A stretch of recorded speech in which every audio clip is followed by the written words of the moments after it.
안녕하세요. 저는 의사 남편을 두었던 40대입니다. 남편과는 동네 친구로 친하게 지냈었어요. 초등학교 입학하기 전부터 같은 동네에서 자랐죠. 남편은 어릴 적부터 몸이 약한 친구였습니다. 그러다 보니 다른 못된 친구들의 괴롭힘 대상이었죠. 반면에 저는 활달하고 활발한 성격이었어요. 그러다 보니 친한 남편을 보호하기 위해서 제가 나서는 일들이 많았습니다. 그때 당시는 제가 덩치도 컸기 때문에 다 이길 수 있었죠. 제가 남편을 계속 지켜주다 보니 남편은 평생을 나를 동경하고 존경하겠다고 선언하기도 했습니다. 평생 친구로 지낼 것만 같았던 저희는 성인이 되어서 연애를 시작하게 되었어요. 남편은 공부를 정말 잘했고 지역수지였지만 저는 그러지 못했습니다. 그러다 보니 학벌에서 차이가 나게 되었어요. 남편은 의대에 진학을 하였고 저는 평범한 대학을 다니다가 공부에 뜻이 없어 자퇴를 하게 되었어요. 전부터 하고 싶었던 미용 공부를 시작하고 일찍 미용실을 차려 운영했습니다.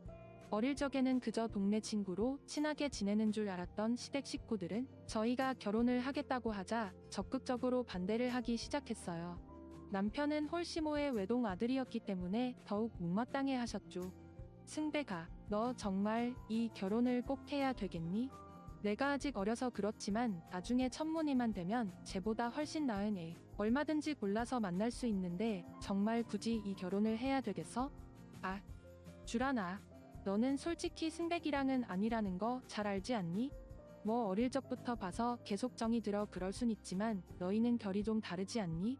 연애하는 거야 서로 결이 달라도 호기심에 만날 순 있다곤 하지만 어쨌든 결혼은 급이 맞아야 하는 거 아니겠어?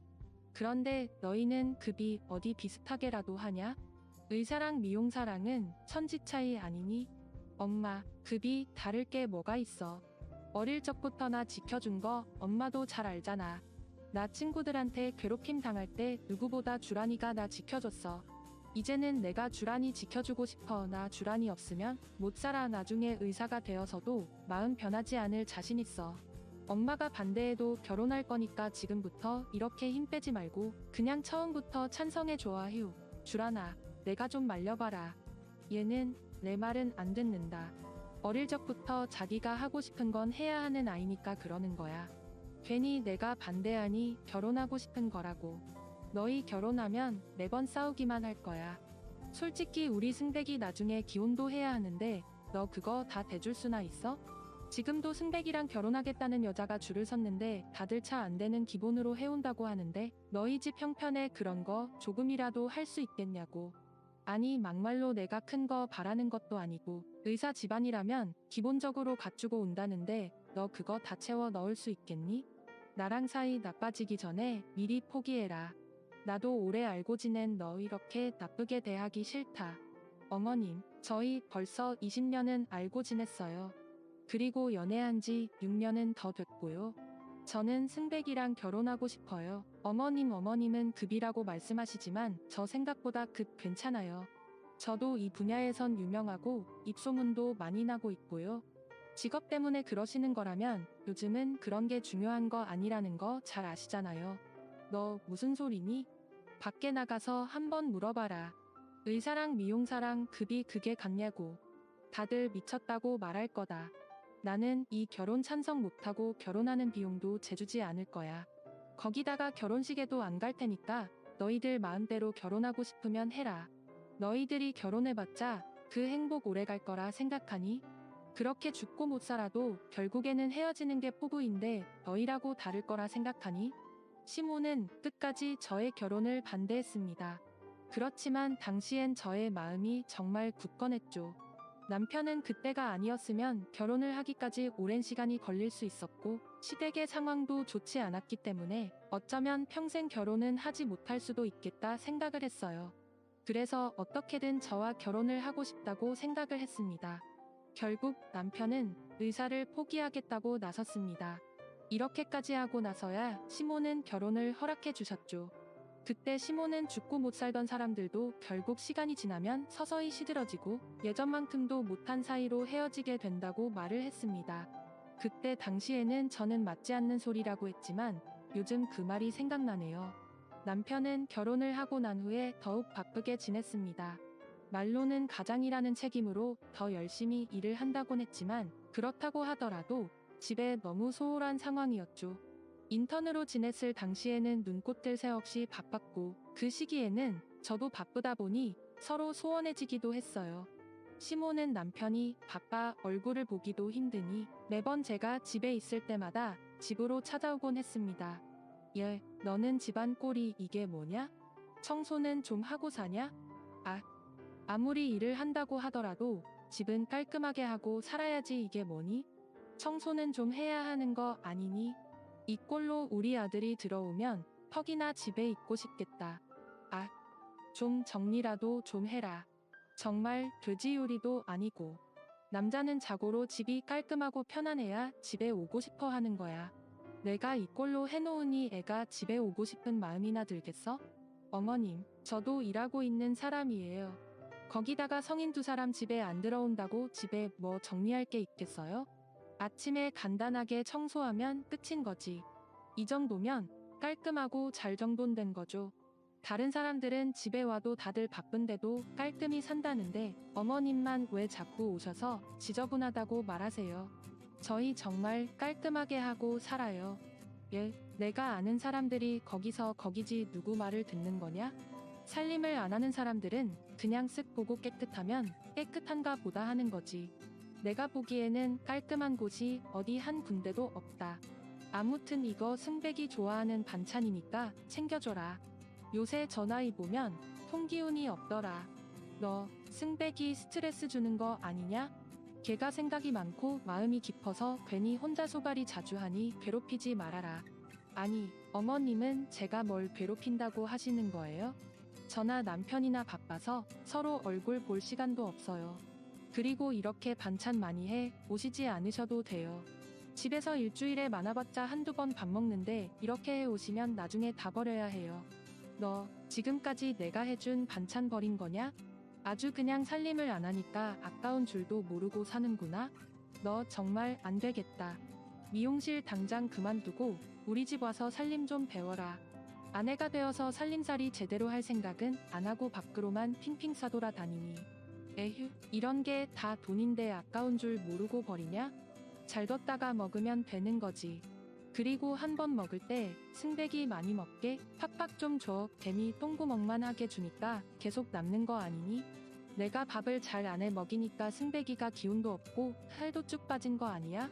어머님, 아무도 남편한테 살 빠졌다고 말 안 해요. 살이 빠지긴 뭐가 빠졌다고 그러세요. 오히려 살쪄서 다들 살기 좋나 보다 하죠. 어머님만 남편 살 빠졌다고 말씀하시는 거예요. 남편은 저랑 결혼하고 5kg 쪘는데 무슨 소리를 하시는 거예요. 살 빠진 건 저죠. 남편은 살찌고 저는 5kg나 빠졌어요. 예, 여자는 날씬해야 남편한테 사랑받는 거야. 너는 살 빠지니 좋은 거 아니니? 남자는 결혼하고 살이 좀 올라야 요거 안 먹지. 너는 그것도 모르니? 승백이가 너 생각해서 꾸역꾸역 살 안 빠지려고 챙겨 먹는가 보구나. 아이고, 마음도 깊지. 아무튼 남편이 마음 쓴 것도 모르고 그렇게 말하니 승백이가 어죽 답답하면 집에도 안 올까? 시모는 제가 무슨 말을 해도 귀담아 듣지도 않았습니다. 뭘 하든 잘못된 건 제 탓이고 잘하는 건 남편 덕이라 생각을 하셨죠. 그래서 시모가 올 때마다 우라통이 터질 지경이었습니다. 다행히 바빠서 거의 만나기 어려웠지만 어떻게든 제가 집에 있는 날에는 시간을 어떻게든 내서 집으로 오시곤 했어요. 그때는 남편이 바빴기 때문에 시모를 볼 수 있는 건 그나마 저였기 때문에 그렇게 자주 오시는가 보구나 생각을 했었습니다. 결혼 초기에는 남편과 사이가 나쁘지 않았어요. 다만 바쁘다 보니 집에 오는 시간이 적었던 것뿐이었죠.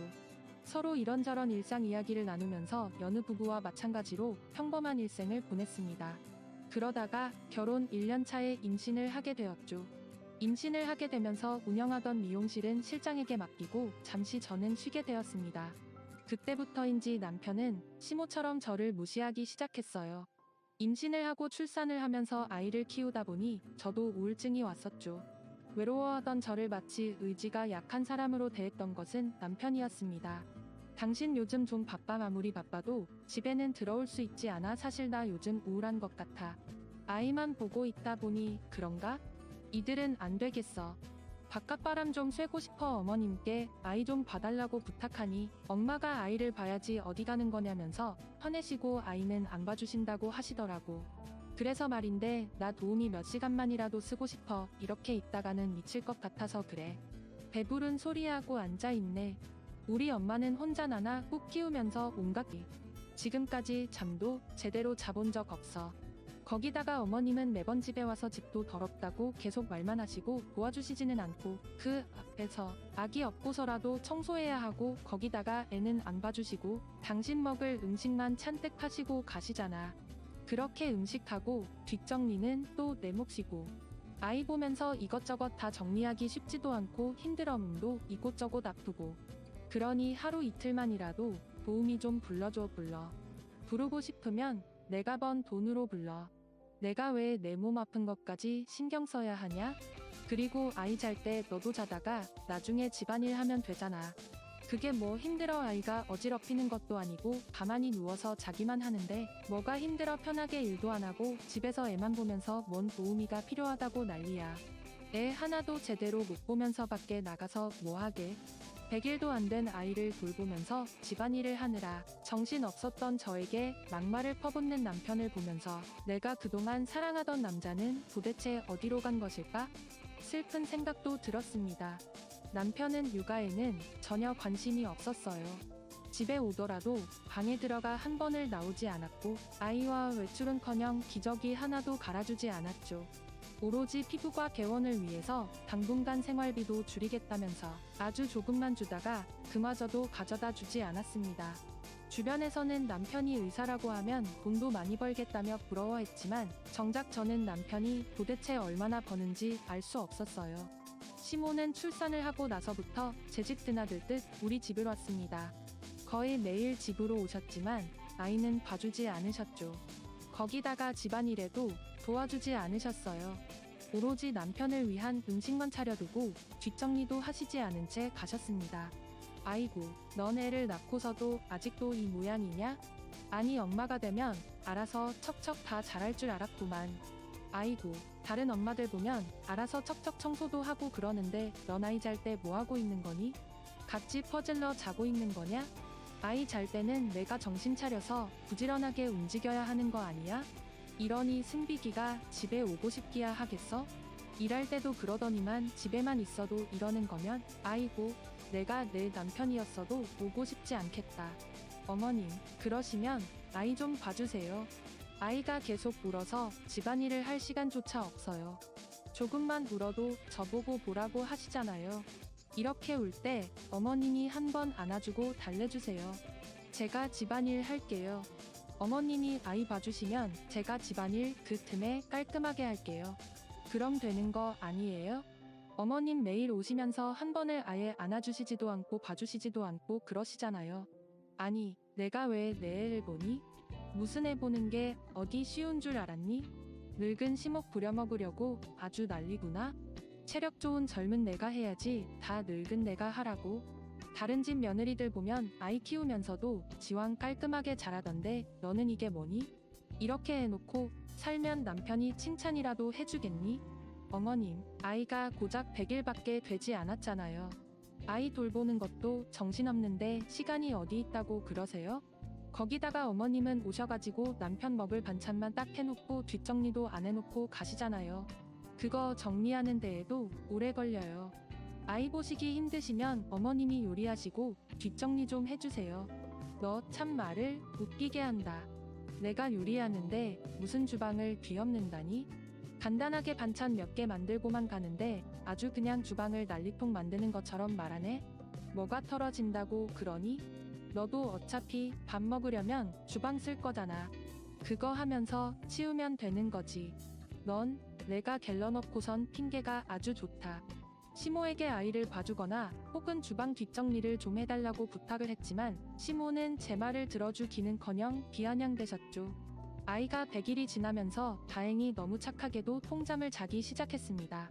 그러면서 저는 조금씩 숨을 쉴 수 있었고 바쁜 친정이 도움을 받으면서 틈틈이 알바로 가게에 나가 일을 했고 돈으로 조금씩 벌면서 도움을 쓰기 시작했어요. 아이가 돌이 될 때까지 남편은 집에 잘 들어오지 않았고 집안일에도 소홀했습니다. 그런 남편 때문에 외롭고 힘들기도 했지만 저는 어떻게든 버텨서 아이가 돌이 지나면 복직을 하겠다 마음을 먹었죠. 돌이 지난 아이를 어린이집에 보내고 저는 다시 일을 시작하겠다고 선언했습니다. 남편에게 그동안 실장에게 맡겨두었던 미용실 일을 다시 시작한다고 말을 하니 남편은 결사반대를 하기 시작했어요. 마치 저를 아이에게 사랑이 없는 못된 엄마처럼 대하기도 했습니다. 이제 아이돌도 지났으니 나도 일 시작하려고. 풀타임으로 근무하기는 힘들겠지만 그래도 아이 어린이집에 보내면 그 시간 동안 나도 일할 수 있을 것 같아.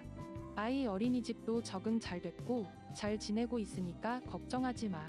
일도 지금은 그냥 파트타임 형식으로 일할 거니까 그것도 걱정하지 말고.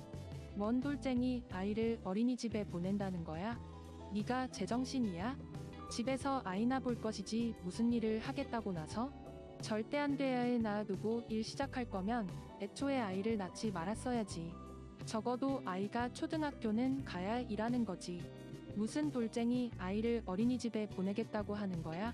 그리고 어린이집에 왜 보내? 내가 생활비 안 주는 것도 아니고. 그 돈으로 생활하면 되지. 네가 돈이 필요할 일이 뭐가 있어? 아, 당신 생활비로 얼마나 주는 줄 알고 있는 거? 맞아, 당신 고작 100만 원만 주고 있어. 그마저도 개현해야 한다고 나한테 안 준 달도 많이 있었고. 그걸로 공과금이며 아이 용품이며 이것저것 사다 보면 그냥 끝이야. 그리고 이건 당신이랑도 말 다 되어 있던 거 아니었어? 결혼 전에도 계속 일하는 거 찬성한다고 한 거 당신이었잖아. 그땐 그때고 지금은 상황이 달라졌지. 절대 그럴 수 없으니 그렇게 알아. 그리고 일할 거면 생활비는 없어.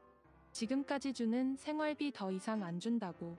그러니까 당신이 알아서 생활을 하든가 말든가 해. 엄마가 돼가지고 돌쟁이 아이 놔두고 일한다는 게 당신은 말이나 된다고 생각해?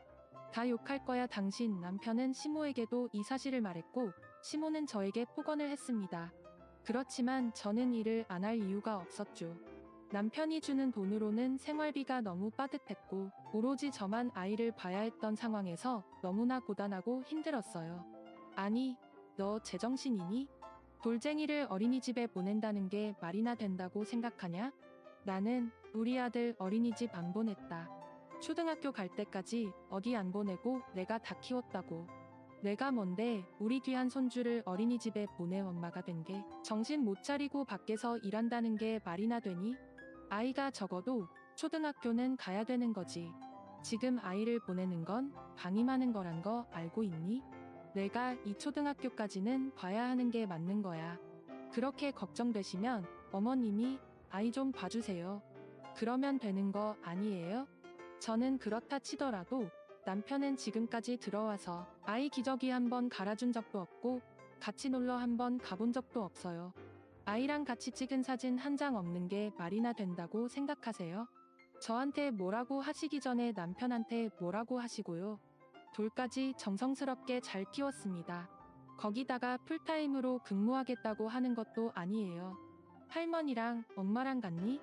그리고 남자는 원래 바깥일 하는 거지 집안일 하는 거 아니다. 너한테 돈 가져다 주잖니? 생활비도 받아다 쓰면서 너 그런 말 하면 안 되는 거다. 개념이 있는 거냐 없는 거냐? 애 낳았다고 단줄 아니? 내가 더 당장 이혼시킬 수 있는데 우리 아들 봐서 참는 거야. 내 자리 지키려면 헛짓거리 하지 말고 집에나 있어. 제 자리요? 제 자리가 뭔데요? 어머님이 반대하셔도 어쩔 수 없어요. 생활비라고 해봤자 고작 100만 원인데 그거 안 준다고 하는 남편이나 제 자리 지키려면 아무것도 하지 말라는 어머님이나 똑같네요. 저는 도저히 이렇게는 못 살겠으니까 저한테 뭐라고 하지 마시고 남편한테 뭐라고 하시라고요. 시모와 남편의 반대에도 저는 일을 시작했습니다.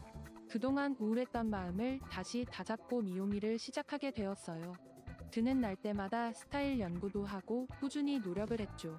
그 노력의 영향 때문인지 제 손님들도 금방 늘었습니다. 매일 출근을 하지 않고서도 예약 손님만 받고서도 남편이 주던 생활비의 몇 배는 벌 수 있었어요. 남편은 제가 일을 시작하자 저와 대화도 하지 않고 냉전 상태로 지냈습니다. 그러다 병원 일이 바쁘다면서 집을 얻어 나가버렸죠. 남편의 그런 태도에 황당했지만 굳이 말리진 않았어요. 저 역시 바쁘게 지내면서 신경 쓸 틈이 없었습니다. 그렇게 3년이라는 시간이 더 흐르게 되었어요.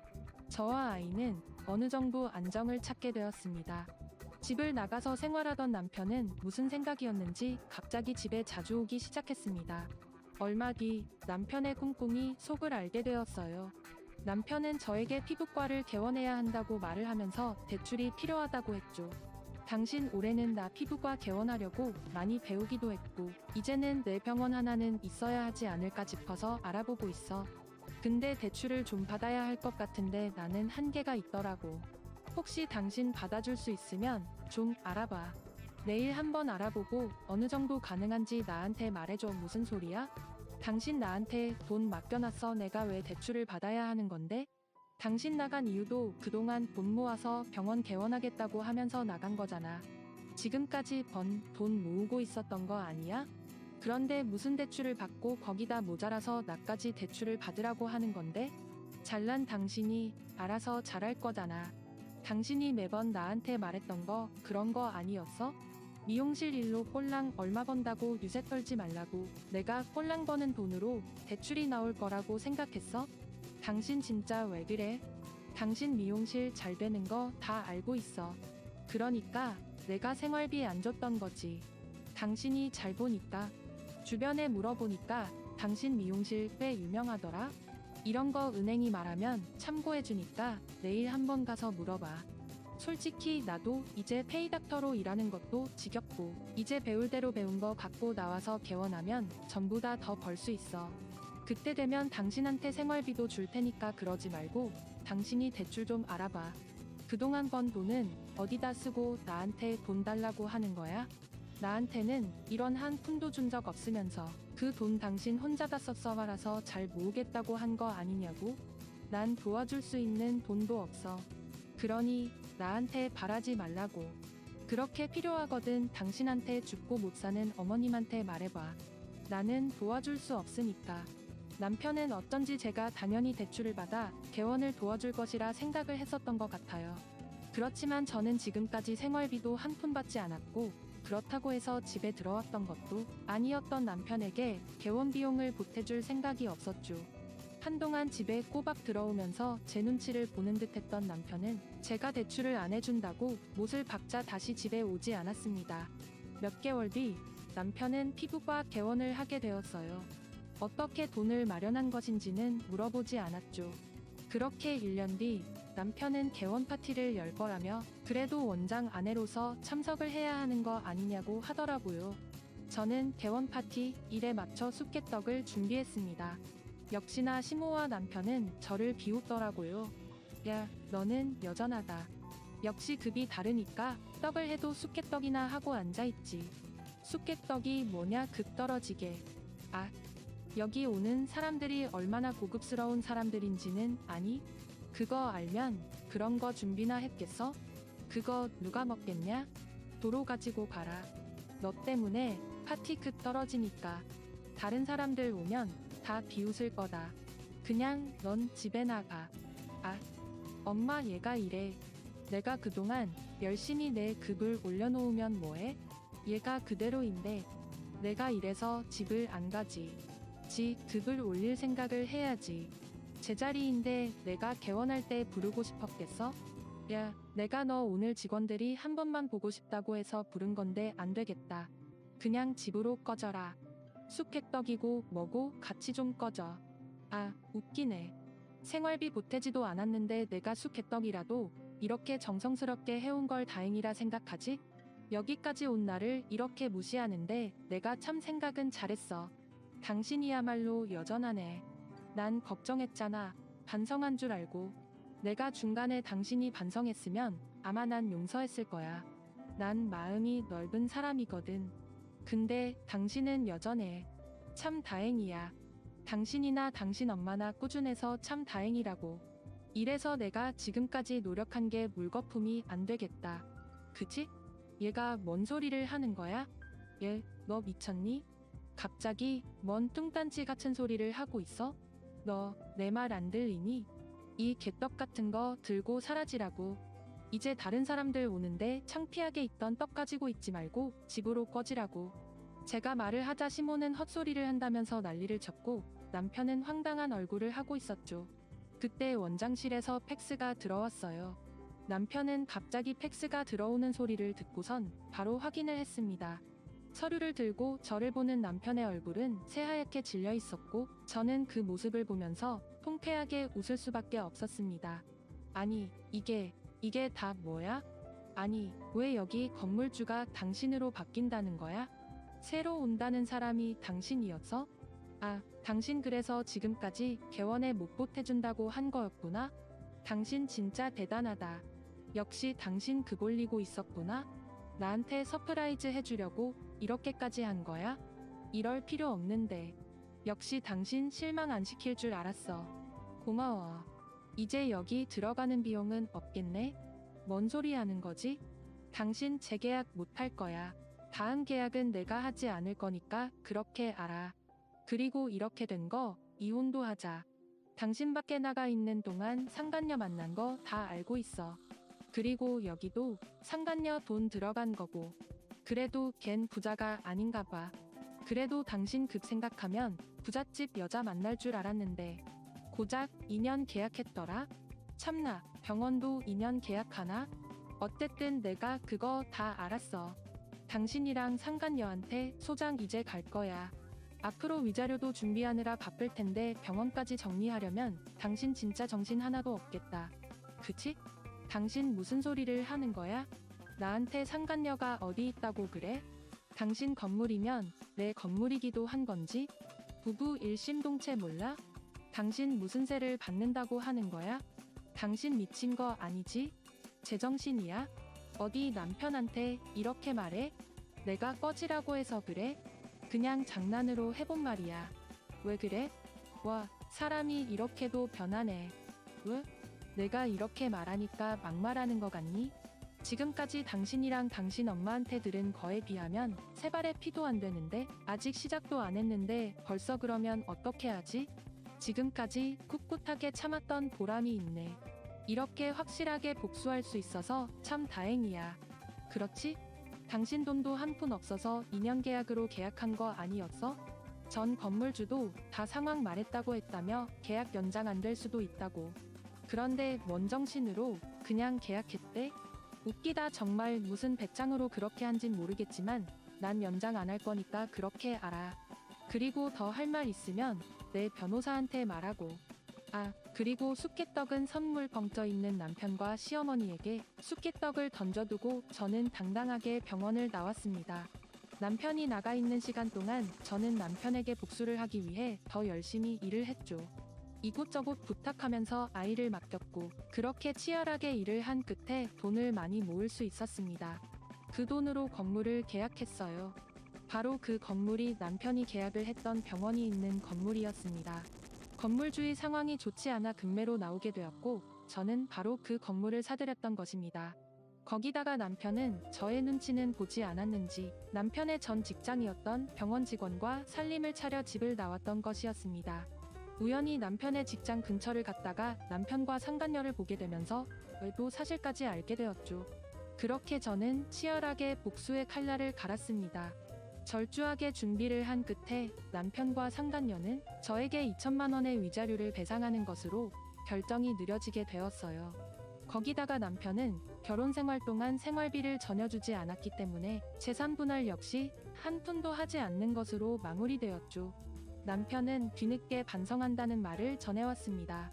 그 여자랑도 나 정리 다 했어. 우리 다시 시작하자. 그리고 병원도 이사가면 소문도 안 좋아지고 평판도 나빠져. 다시 재결합하는 게 안 되면 병원 계약 연장이라도 해줘. 내가 왜 그래야 하는 건데? 당신이랑 나는 이제 남남이야. 당신 이렇게 하는 거 협박으로 될 수 있는 거 모르는가 보네. 참 웃기지? 당신 지금까지 나한테 아니 우리 아이한테라도 잘할 수 있었던 기회는 충분했어. 근데 그거 날린 거 당신이야. 당신은 나뿐만 아니라 아이도 버린 사람인데 내가 또 기회를 줘야 할 이유가 있어? 내가 뭘 믿고 그래야 하는 거지? 뻔뻔함도 유분수지. 그렇게 극 높은 사람이니 알아서 잘 살지 않겠어? 아니야. 내가 잘못 알았어. 당신 정말 대단한 사람이었어. 내가 의사라는 이름에 내 눈을 가려버렸어. 미안해. 용서해줘. 내가 앞으로 정말 잘할게. 우리 엄마가 좀 유별났지? 엄마 안 보겠다고 하면 평생 안 봐도 좋아. 그러니까 당신 하자는 대로 다 할 테니까 나랑 다시 시작하자. 우리 이렇게 끝날 사이 아니잖아. 뭔가 단단히 착각하고 있는 것 같은데 내 엄마도 꼴 보기 싫지만 너는 더 꼴 보기 싫어. 지금 당장 면상 봐도 토할 지경인데 아직도 이해 못했니? 이렇게 내가 싫다고 이 정도로 싫다고 하잖아. 한순간도 보고 싶지 않은 게 너야. 그러니까 당장 내 눈앞에서 꺼져. 협박으로 신고하기 전에 이혼이 마무리된 이후에도 남편은 저에게 뻔뻔하게 재결합을 요구했습니다. 그렇지만 저는 재결합에 대한 생각이 없었죠. 남편은 결국 병원 기원 2년 만에 이사를 가게 되었습니다. 살고 있던 동네에서는 아무래도 마땅한 곳이 없었는지 시골에 자그맣게 피부과를 열었다고 하더라고요. 그렇지만 손님이 없어 매달 대출금도 겨우 감당하고 있는 듯 했어요. 매달 돈이 모자라다며 연락이 오는 남편의 전화는 모두 차단한 상황입니다. 아이에게 양육비도 지급하지 않아 양육비 미지급 청구도 진행을 하면서 남편의 통장도 압류가 되었습니다. 반면에 저는 미용실이 더욱 잘 되어서 이 3호점까지 오픈을 했어요. 아이를 위해서 항상 노력하면서 더욱 당당한 엄마가 되려고요. 저의 긴 사연 들어주셔서 감사합니다. 여러분들도 어디서든 당당해지세요.